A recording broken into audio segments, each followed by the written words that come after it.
അടഞ്ഞ വാതിലുകൾ തുറക്കും. ഹെരോദാ രാജാവിൻ്റെ കാലത്ത് പത്രോസിനെ പിടിച്ച് കാരാഗ്രഹത്തിനകത്തിട്ടു. അവൻ്റെ കാലുകൾ ആമത്തിൽ പൂട്ടി.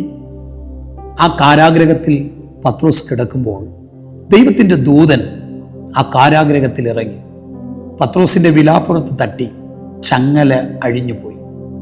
ദൈവത്തിൻ്റെ ദൂതൻ അവനോട് പറഞ്ഞു, എൻ്റെ പിന്നാലെ വരിക. ആ അടച്ച് പൂട്ടി ഒതുക്കിയ ആ ജയിലിൽ നിന്നും പത്രോസിനെ ദൂതൻ പുറത്തെടുത്തു. പ്രിയരെ, അടച്ച് ശത്രു എത്ര ഉറപ്പ് വരുത്തിയ വിഷയമാകട്ടെ, ഈ ദിവസങ്ങൾ നിങ്ങൾ പൊന്നുപോലെ പുറത്തു വരും.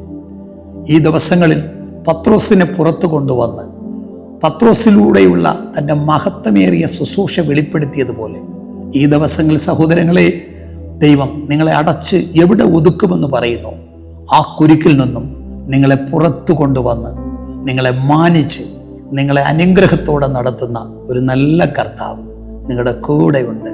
കർത്താവ് നിങ്ങളേവരെയും അനുഗ്രഹിക്കുമാറാകട്ടെ.